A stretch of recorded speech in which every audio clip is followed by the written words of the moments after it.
या देशाचे नेते, कांग्रेसचे नेते, देशाचं भविष्य। तालियां खड़े होकर एक बार तालियों से स्वागत करें राहुल गांधी, राहुल गांधी, राहुल गांधी। माननीय राहुल गांधी व्यासपीठावर आलेले आहेत। सर्वप्रथम त्यांचं मी शब्दसमूहाने स्वागत करतो। कैलासवासी खासदार वसंतरावजी चव्हाण यांच्या प्रतिमेला पुष्प अर्पण करतील। मी सर्वांना विनंती करतो की वसंतरावजी चव्हाण साहेबांच्या प्रतिमेला माननीय श्री राहुलजी गांधी यांनी पुष्प अर्पण करावं आणि यानंतर पुष्प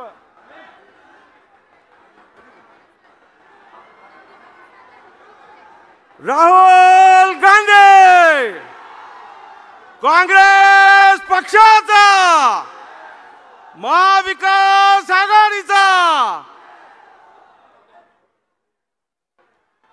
माननीय श्री राहुलजी गांधी यांचा सत्कार करण्यासाठी मी नांदेड लोकसभेच्या पोटनिवडणुकीचे उमेदवार आदरणीय रवींद्र वसंतराव चव्हाण, जिल्हाध्यक्ष हनुमंतराव पाटील बेटमोगरेकर, BR कदम काका, अब्दुल सत्तार जी, दरक जी या सगळ्यांना विनंती करतो की त्याने राहुलजींचा सत्कार करायचा। राहुलजी माननीय वसंतरावजी चव्हाण साहेबांच्या प्रतिमेला पुष्प अर्पण करून येत आहेत।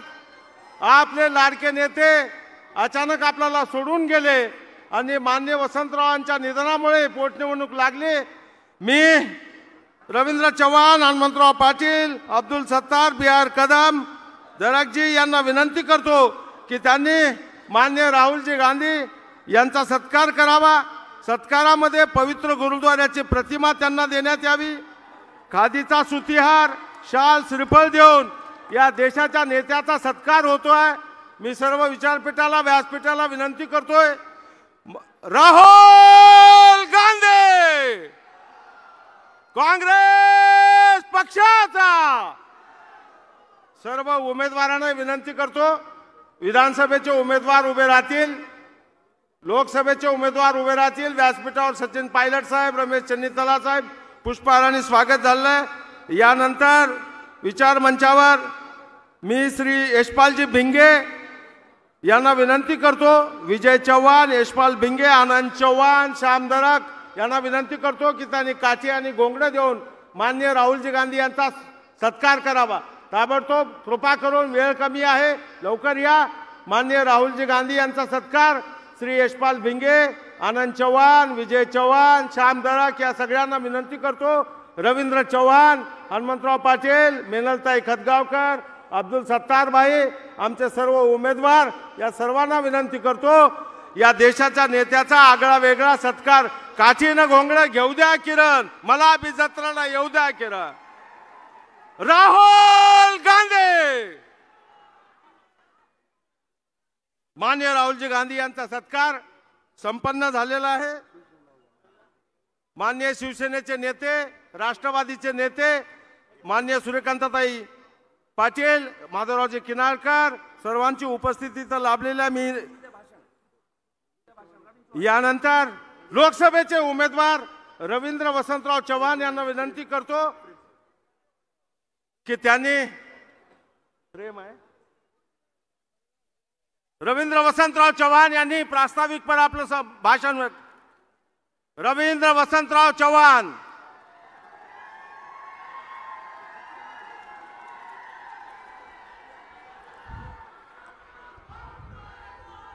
आदरणीय मंच पर विराजमान कांग्रेस पार्टी के लोकसभा में विपक्ष के नेता माननीय राहुल जी गांधी, उपस्थित सचिन जी पायलट, रमेश जी चन्नीतला साहब, उत्तम कुमार जी रेड्डी, मंच पर उपस्थित कांग्रेस के वरिष्ठ नेता एवं महाविकास आघाड़ी के सभी सम्मानित नेतागण एवं कार्यकर्ता, सर्वप्रथम मैं रवींद्र वसंतराव चव्हाण, नांदेड़ की उपस्थित महान जन समुदाय का श्री गुरु गोविंद सिंह जी की पवित्र भूमि पर हृदय के अनंत गहराइयों के स्वागत एवं अभिनंदन करता हूं। प्रिय साथियों, मैं राहुल जी का एवं कांग्रेस के वरिष्ठ नेतृत्व का आभार मानता हूं, जिन्होंने हमें नांदेड़ लोकसभा जनता का सेवा करने का अवसर प्रदान किया। साथियों, सभी जानते हैं कि आज के कुछ महीने पहले नांदेड़ में नेतृत्व की कमी, उस समय कांग्रेस के नांदेड़ में मजबूती देने के लिए स्वर्गीय वसंतराव जी चौहान ने नांदेड़ कांग्रेस का कमान अपने हाथों में लिया एवं नांदेड़ की महान जनता के आशीर्वाद से ऐतिहासिक जीत यहां हासिल की है। यह विश्वास दिलाया कि कोई आगे आए या जाए, नांदेड़ कांग्रेस का गढ़ था, है और हमेशा रहेगा। मगर साथियों, नीति के सामने आगे किसी की नहीं चलती है। आप सबको पता है 26 अगस्त को आपके चहेते सांसद वसंतराव जी चौहान समय के पर्दे के पीछे चले गए। समय बात होती है एवं इसी समय ने कांग्रेस पार्टी ने महाविकास आघाड़ी के उम्मीदवार में मुझे चुना। साथियों, आप सभी को मालूम है कि कांग्रेस पार्टी का नांदेड़ की जनता से विशेष लगाव है और कांग्रेस पार्टी जब भी सत्ता में रही है नांदेड़ के विकास के लिए प्रतिबद्ध रही है। आदरणीय राहुल जी, हम आपको अवगत करना चाहते हैं कि हमारे लोकसभा क्षेत्र में अभी भी फंडामेंटल सुविधा का अभाव है। हमारे क्षेत्र में किसान अभी भी आत्महत्या कर रहे हैं, महिलाएं सुरक्षित नहीं है, युवाओं को हाथ को रोजगार नहीं है एवं रेलवे एयरलाइंस की कनेक्टिविटी अभी भी जरूरी है। राहुल जी, मैं आपके सामने पूरी जनता को विश्वास दिलाना चाहता हूं, नांदेड़ जिले के सभी प्रश्न हल करने के लिए मैं प्रतिबद्ध रहूंगा। ये आपको भरोसे को कभी टूटने नहीं दूंगा। जाते मैं इतना ही कहना चाहता हूं कि महाराष्ट्र में हमेशा महाविकास आघाड़ी की सरकार लानी है, तो मैं सभी से आह्वान करना चाहता हूं कि 20 नवंबर को जो हमारे लोकसभा क्षेत्र और उसमें आने वाले सभी हमारे जिले के सभी महाविकास आघाड़ी के उम्मीदवार, इन्हीं सभी को आप भारी वोटों से जीत के दे, इतना मैं आप सभी को आह्वान करता हूं। धन्यवाद। जय हिंद, जय संविधान। राहुल गांधी, एक बार ऐतिहासिक स्वागत करें और राहुल जी को स्वागत के लिए तैयार करें और ऐतिहासिक तालियों के साथ माननीय राहुल गांधी जी को हम बुलाते हैं कि आपके बीच में माननीय राहुल गांधी जी तालियों के साथ खड़े होकर स्वागत करें। माननीय राहुल गांधी साहब। सर, मैं सभी उम्मीदवारों को सूचना देता हूं, विनंती करता हूं। या देशाचे नेते, भारताचे भावी पंतप्रधान माननीय राहुल गांधीजी, मी यांना पाचारण करतो की त्यांनी येऊन सभेला संबोधित करावं। राहुल गांधी।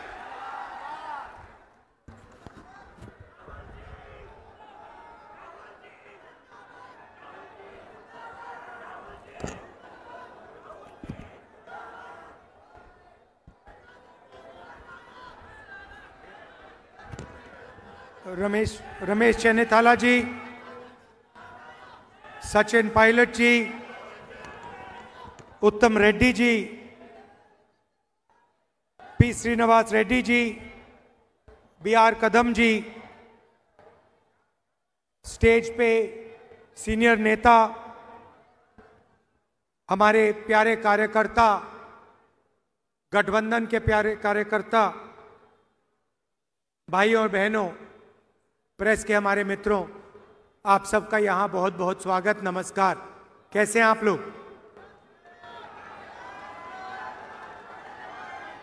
कांग्रेस के कार्यकर्ताओं का मूड कैसा है? सुनाई नहीं दे रहा भाई? ठीक है बब्बर शेर? आप हमारा मैसेज जनता तक पहुंचाते हो और बाकी पार्टियां जो गठबंधन में हैं उनके भी कार्यकर्ता मैसेज पहुंचाते हैं। तो शुरुआत में विचारधारा से करना चाहता हूं। ये दो विचारधाराओं की लड़ाई है। एक तरफ कांग्रेस पार्टी, इंडिया गठबंधन और दूसरी तरफ बीजेपी और आरएसएस। लड़ाई संविधान की है। अब मैंने सुना कुछ दिन पहले प्रधानमंत्री ने कहा कि ये जो संविधान मैं अपने हाथों में पकड़ता हूं ये खाली है। तो मैं उनको कहना चाहता हूं, नरेंद्र मोदी जी, आप इस संविधान को समझे नहीं हो। इस संविधान में सिर्फ हिंदुस्तान की आवाज नहीं है, इस संविधान में अंबेडकर जी, गांधी जी, फूले जी, बिरसा मुंडा जी, नारायण गुरु जी, बसवना जी, बुद्ध भगवान जी, इन सब की आवाज है। और इसको आप खाली इसलिए कहते हो क्योंकि आपने अपनी जिंदगी में यह किताब कभी नहीं पढ़ी है। क्योंकि अगर आपने ये किताब पढ़ी होती तो जो आप करते हो आप कभी नहीं करते। भाई और बहनों, ये नई किताब नहीं है। इसके अंदर जो सोच है वो हजारों साल पुरानी सोच है। और कहा जा सकता है कि हिंदुस्तान का इतिहास, हिंदुस्तान की हिस्ट्री, हिंदुस्तान की जनता की आत्मा इस किताब में है। और कांग्रेस पार्टी इस किताब की रक्षा कर रही है। हम सब मिलकर, हमारे कार्यकर्ता इस किताब की रक्षा करते हैं। और बीजेपी के लोग, आरएसएस के लोग सामने से नहीं कह सकते, मगर छुपकर बंद कमरों में अंबेडकर जी के संविधान को खत्म करने की कोशिश करते हैं। सामने नहीं आ सकते, क्योंकि जिस दिन उन्होंने सामने कह दिया कि हमारे संगठन का लक्ष्य संविधान को नष्ट करने का है, खत्म करने का है, उसी दिन हिंदुस्तान की जनता एक साथ उनके खिलाफ खड़ी हो जाएगी। तो ये छुप कर ये काम करते हैं। देखिए, कॉन्स्टिट्यूशन से हिंदुस्तान की संस्थाएं निकलती हैं, बनती हैं। चाहे वो हमारा शिक्षा का सिस्टम हो, स्वास्थ्य का सिस्टम हो, सारा का सारा इसी किताब से बनता है। महाराष्ट्र में पैसा आता है, आप जीएसटी देते हो, वो बढ़ता है, ये किताब करवाती है। विकास होता है, दलितों की रक्षा होती है, महिलाओं की रक्षा होती है, यह किताब करती है। और अगर गरीब लोगों को फायदा हुआ है, मनरेगा हो, भोजन का अधिकार हो, हरी क्रांति हो, सफेद क्रांति हो, इस किताब के बिना नहीं हो सकती थी। आप जानते हो इस देश में इस किताब से पहले क्या होता था।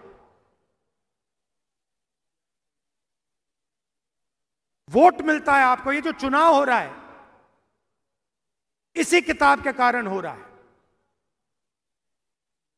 नरेंद्र मोदी जी ने 25 लोगों के 16 लाख करोड़ रुपए कर्जा माफ किया है। 25 लोगों का। हिंदुस्तान के सबसे अमीर लोग हैं, उनका 16 लाख करोड़ रुपया कर्जा माफ किया है।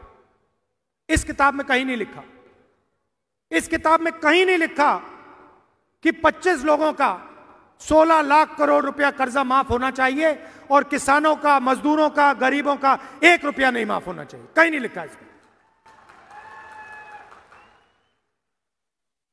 आपकी सरकार छीनी गई, चोरी की गई। किसने चोरी की? आप क्या सोचते हो नरेंद्र मोदी जी का उसमें हाथ नहीं था क्या? उनके नेता ने अभी बोला है कि सरकार को गिराने की जो मीटिंग हुई थी उसमें अदानी जी बैठे थे। अदानी जी क्यों बैठे थे राजनीतिक मीटिंग में? क्योंकि वे धारावी चाहते हैं। 1 लाख करोड़ रुपए का फायदा इस सरकार ने अदानी जी को दिलवाया है। किसकी जमीन? आपकी जमीन। किसकी जमीन? गरीबों की जमीन, मजदूरों की जमीन आपसे छीन कर ले जा रहे हैं। कहीं नहीं लिखा संविधान में, कहीं नहीं लिखा है कि आपकी जमीन छीनी जानी चाहिए। हम जमीन अधिग्रहण बिल लाए आपकी जमीन की रक्षा करने के लिए। तो नरेंद्र मोदी जी, बीजेपी के लोग बड़े बड़े भाषण देते हैं और फिर 24 घंटा इसको खत्म करने की कोशिश करते हैं। ये विचारधारा की लड़ाई है। एक तरफ संविधान, मोहब्बत,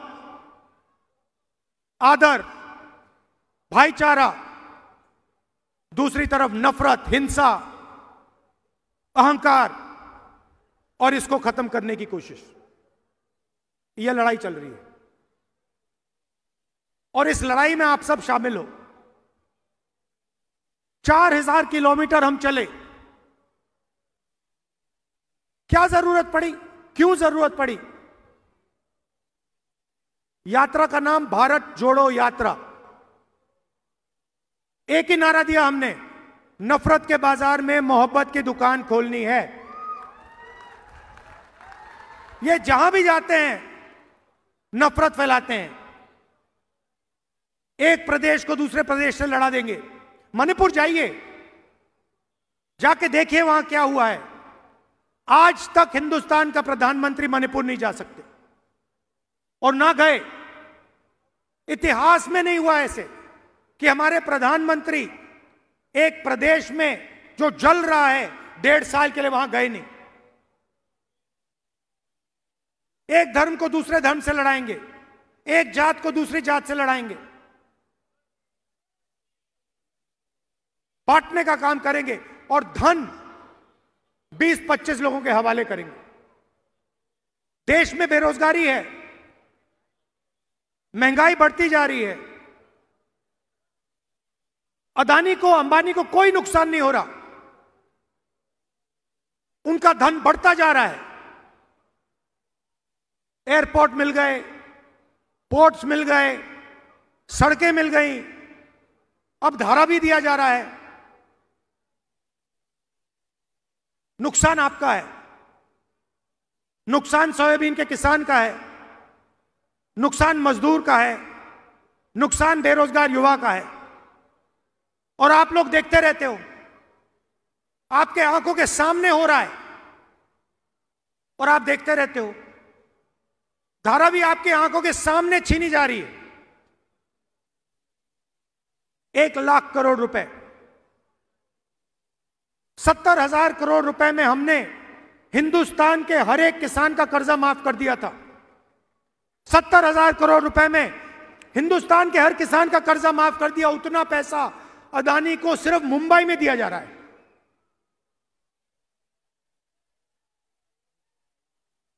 तो मैंने पार्लियामेंट में एक बात साफ कर दी। मैंने सवाल पूछा नरेंद्र मोदी से, नरेंद्र मोदी जी, आप जाति जनगणना क्यों नहीं कराना चाहते हो? पार्लियामेंट में उनके सामने पूछा मैंने। और आज मैं थोड़ा सा आपको जाति जनगणना के बारे में समझाना चाहता हूं। भाइयों और बहनों, देश में 15% दलित आबादी है, 8% आदिवासी हैं, 50% कम से कम पिछड़ा वर्ग है और 15% माइनॉरिटी है। कितना होता है? कितना बनता है? 15, 8, 50 और 15 कितना हुआ? कितना हुआ? ठीक है, यह है आपकी आबादी। अच्छा, सचमुच में पिछड़े कितने हैं किसी को नहीं मालूम। हम कहते हैं कि तकरीबन 50% है, मगर सच्चाई किसी को नहीं मालूम। ये हमारे मीडिया के मित्र हैं, इनको मैं मित्र कहता हूं, कहना पड़ता है। ये हमारे मित्र नहीं हैं, ये मोदी जी के मित्र हैं। आप मुझे एक बात बताओ, शाम को डिस्कशन चलेगा, देखिए मुस्कुरा रहे हैं, कह रहे हैं राहुल गांधी ने सही बात बोल दी। इनकी गलती नहीं है, इनको बेचारों को सैलरी लेनी है, तो इनका डिस्कशन होता है शाम को, बातचीत चलेगी, एंकर बोलेंगे राहुल गांधी ने ये बोला, नरेंद्र मोदी की फोटो दिखाएंगे। मैं आपसे पूछना चाहता हूं, ये जो सारे के सारे एंकर्स हैं, बड़े बड़े पत्रकार हैं, इनमें कोई पिछड़े वर्ग का है? कोई दलित है? कोई आदिवासी है? बड़ी बड़ी कंपनियों की लिस्ट निकालो आप, अदानी की कंपनी की लिस्ट निकालो, उनके सीनियर मैनेजर्स की लिस्ट निकालो, 200 सबसे बड़ी कंपनियों के मालिकों के नाम लो। मैंने किया है, और नाम में मुझे एक पिछड़े वर्ग का व्यक्ति दिखा दो, लिस्ट में एक पिछड़े वर्ग का व्यक्ति का नाम दिखा दो, एक दलित का नाम दिखा दो, एक आदिवासी का नाम दिखा दो। है ही नहीं। ना मीडिया में हो आप, ना कॉर्पोरेट इंडिया में हो, ना प्राइवेट अस्पताल आपके, ना प्राइवेट यूनिवर्सिटी कॉलेजेस आपके, ब्यूरोक्रेसी में आपके कोई नहीं। 90 लोग हिंदुस्तान का बजट बांटते हैं, आईएएस अफसर हैं। मैंने उनकी लिस्ट निकाली, मैंने कहा देखता हूं भैया इनमें से कितने दलित, कितने आदिवासी, कितने पिछड़े। ये हिंदुस्तान का पूरा बजट बांटते हैं। जो आप पैसा जीएसटी में देते हो, जेब से निकालकर, शर्ट खरीदते हो जीएसटी, पैंट खरीदते हो जीएसटी, मोबाइल फोन खरीदा जीएसटी, जितनी जीएसटी अदानी देता है उतनी आप देते हो। अगर आप शर्ट में 18% देते हो तो अदानी भी 18% देता है, वो अरबपति है, मगर जीएसटी एक ही देते हो। वो पैसा जाता है हिंदुस्तान की सरकार के पास, बंटता है।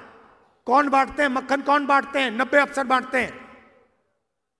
भाई और बहनों, मैंने लिस्ट निकाली, 90 में से ओबीसी कितने, दलित कितने, आदिवासी कितने, मैं बताता हूं।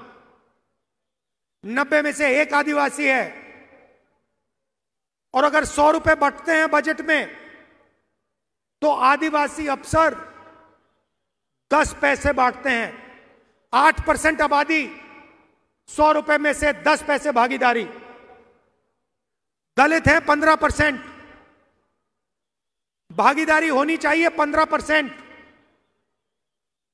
बजट बढ़ता है, दलित अफसर 3 है, 100 रुपए में से 1 रुपया उनका।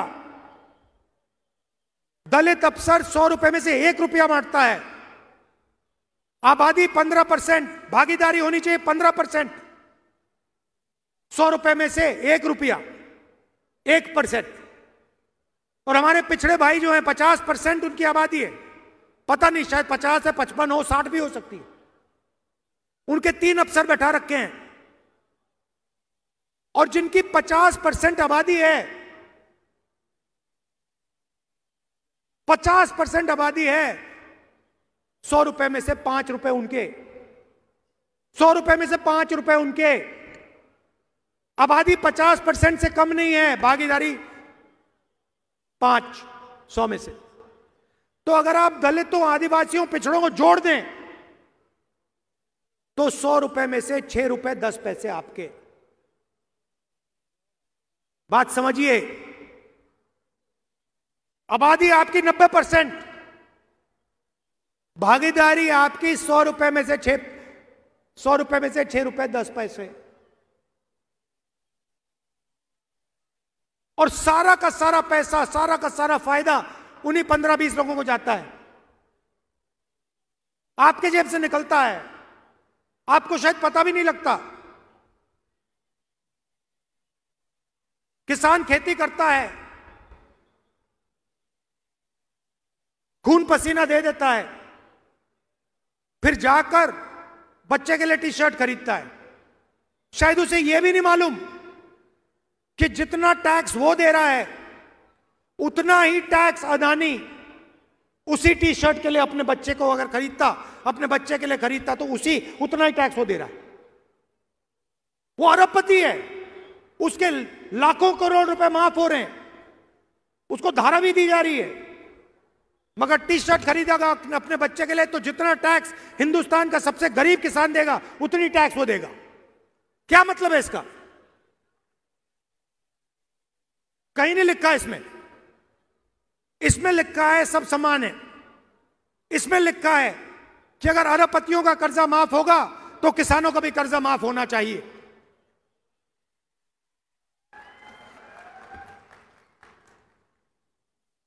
तो यह फर्क है। काम वो 15-20 लोगों के लिए करते हैं। अच्छा, महाराष्ट्र की सरकार चला रहे हैं, सुना है, मैंने सुना है महाराष्ट्र की सरकार चल रही है। तो मुझे आप बताइए, अगर महाराष्ट्र की सरकार चल रही है तो वेदांता फॉक्सकॉन का जो सेमीकंडक्टर प्लांट है, 1.5 लाख करोड़ रुपए का प्लांट,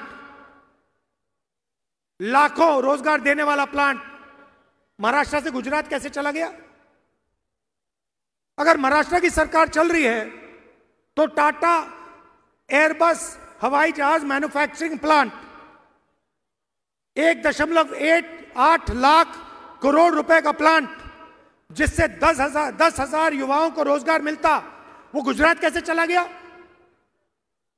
अगर महाराष्ट्र की सरकार चल रही है तो जो आईफोन बनाने का प्लांट था जो यहां आया था 2 लाख करोड़ रुपए का, 75,000 युवाओं को रोजगार देने वाला, वो गुजरात कैसे चला गया? अगर महाराष्ट्र की सरकार चल रही है तो बल्क ड्रग पार्क 3,000 करोड़ रुपए का, जो 80,000 महाराष्ट्र के युवाओं को रोजगार देता, वो गुजरात कैसे चला गया? अगर महाराष्ट्र की सरकार चल रही है तो गेल का जो पेट्रोलियम प्रोजेक्ट था 60,000 करोड़ रुपए का, 21,000 युवाओं को रोजगार देने वाला प्रोजेक्ट, वो गुजरात कैसे चला गया? आपने क्या गलती की है कि आपके सारे के सारे प्रोजेक्ट, सारे के सारे रोजगार दूसरे प्रदेशों में जा रहे हैं? आप में क्या कमी है? क्या आप ये काम नहीं कर सकते? आप कुछ भी कर सकते हो, आप में क्षमता है, आप में एनर्जी है, आप में कैपेबिलिटी है, मगर आपके सारे के सारे प्रोजेक्ट्स यहां से छीनकर एक के बाद एक दूसरे स्टेट में जा रहे हैं। धारावी को अदानी जी के हवाले कर दिया। सरकार आपकी नहीं है, सरकार महाराष्ट्र की नहीं है, सरकार महाराष्ट्र के युवाओं की नहीं है, सरकार अदानी की है। उसने खरीदी है आपकी सरकार, एमएलए खरीदवाए हैं, मीटिंग में बैठा, यह सच्चाई है। तो हमने मन बना लिया है, अगर वो अरबपतियों को पैसा दे सकते हैं तो इंडिया गठबंधन की सरकार महाराष्ट्र के किसानों को, युवाओं को, मजदूरों को पैसा दे सकते हैं। हमें मालूम है कैसे करना है। तो सरकार आने के एकदम बाद महिलाओं से कहना चाहता हूं, शुरुआत आपसे होगी। 1 तारीख हर महीना आपके बैंक अकाउंट में खटाखट 3,000 रुपए अंदर, 3,000 रुपए अंदर। दिसंबर, जनवरी, फरवरी, मार्च, अप्रैल में आप उठोगी, सुबह उठोगी, बैंक अकाउंट देखोगी, चेक करोगी, 3,000 रुपए अंदर। और उसके बाद अगर आप दुकान जाना चाहती हो बस में, तो जब आप बस के अंदर जाएंगे आपको पता लगेगा कि इंडिया गठबंधन की सरकार ने आपका बस टिकट फ्री में कर दिया है और आपको पूरे महाराष्ट्र में घूमने के लिए 1 रुपया नहीं देना पड़ेगा। बस में आप फ्री में घूमेंगी और हर सुबह 3,000 रुपए आपके बैंक अकाउंट में मिलेगा हर महीने। अब हमारे किसान भाई कहेंगे, राहुल जी ये क्या किया आपने महिलाओं का बस टिकट फ्री कर दिया और उनके बैंक अकाउंट में 3,000 रुपए हर महीने डाल रहे हो। हमारा क्या होगा मैं आपको बताता हूं। महाराष्ट्र के किसानों का 3 लाख रुपए तक का कर्जा माफ होगा और यहां हमारे सोयाबीन के किसान हैं, बाकी महाराष्ट्र में कपास धान के किसान हैं। आपको सही एमएसपी मिलेगी, सही दाम मिलेगा आपकी मेहनत के लिए।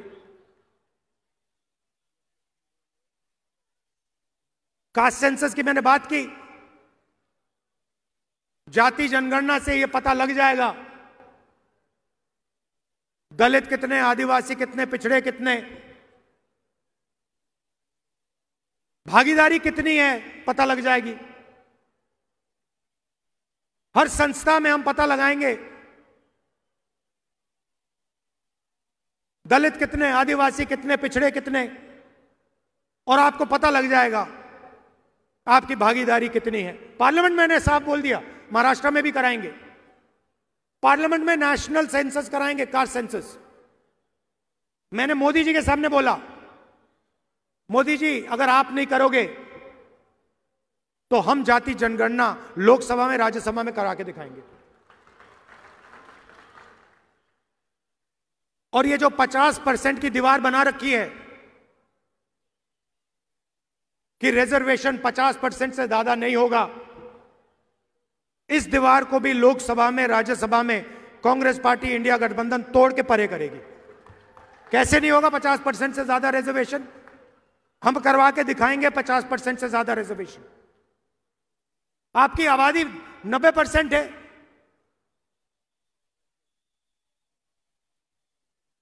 भागीदारी भी होनी चाहिए।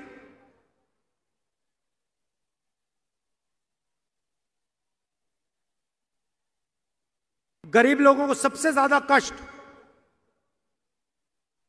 स्वास्थ्य के कारण होता है।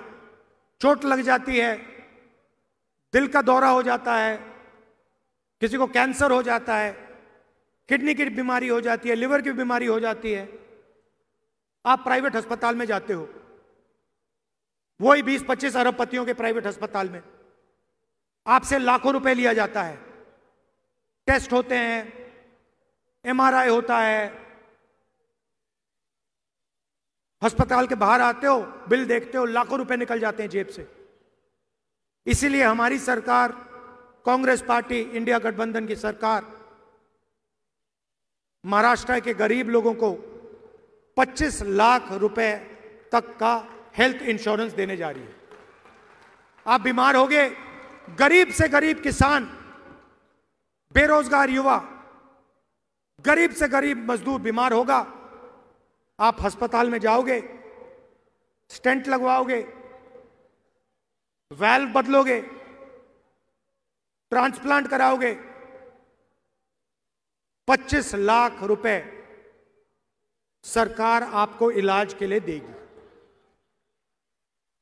तो जो आपको कर्ज लेना पड़ता है वो आपको नहीं लेना पड़े। हमारी सरकार गरीबों की सरकार है, अदानी अंबानी की सरकार नहीं होगी। और ये सोच रहे हैं कि धारावी फ्री में ऐसे ही ये अदानी जी को मिल जाएगा। इनको मालूम नहीं कि महाराष्ट्र की जनता, कांग्रेस पार्टी, राहुल गांधी यहां इस साइड खड़े हुए हैं, ऐसे नहीं मिलने वाला। ये महाराष्ट्र के गरीब लोगों की जमीन है, उनकी मेहनत की जमीन है। हम जमीन अधिग्रहण बिल लाए थे, हम किसानों की, गरीबों की रक्षा करते हैं। इसीलिए पूरा का पूरा सपोर्ट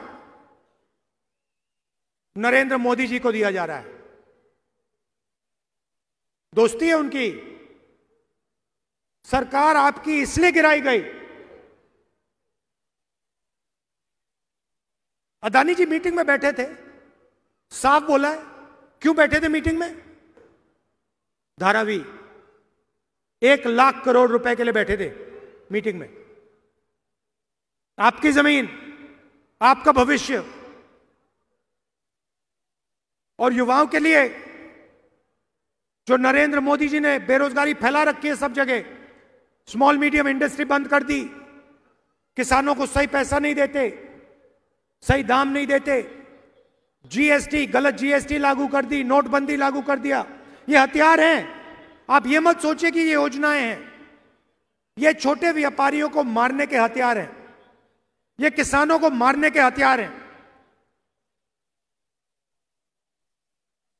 तो रोजगार पैदा ही नहीं होता।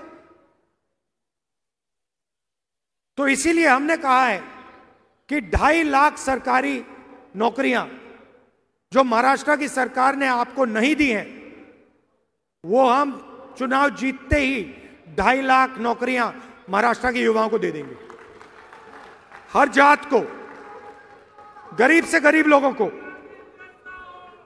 और 4,000 रुपए हर महीने अलाउंस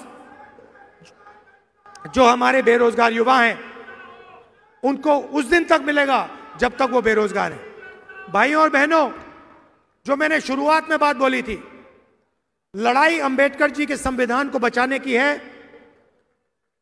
फूले जी, नारायण गुरु जी, शिवाजी महाराज, महात्मा गांधी, बुद्ध भगवान, इनकी सोच की रक्षा की लड़ाई है।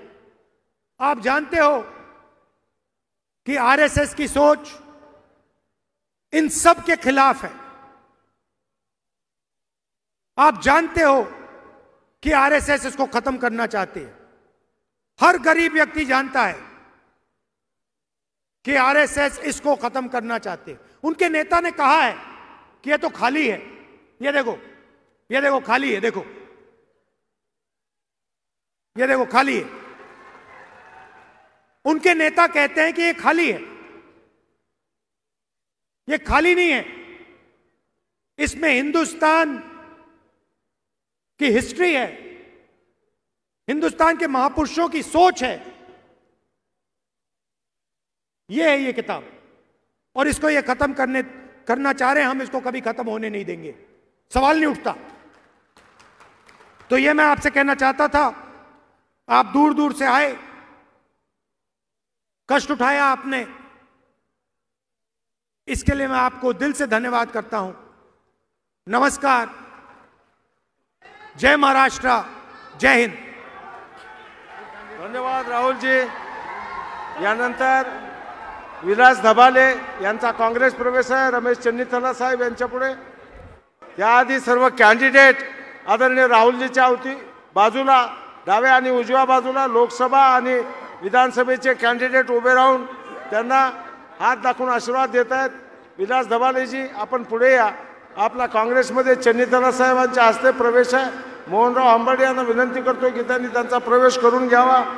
नांदेड उत्तरचे अब्दुल सत्तार, दक्षिणचे मोहन हंबर्डे, तिरुपती पाटील कोंडेकर भोकर, नायगाव मिनंताई खतगावकर, मुखेड हनुमंतराव पाटील बेटमोगरेकर, देगलूर निवृत्ती कांबळे, लोहा एकनाथ पवार, हातगाव माधवराव पाटील जवळगावकर आणि किनवट प्रदीप नाईक या सर्व। धन्यवाद साहेब, धन्यवाद धन्यवाद धन्यवाद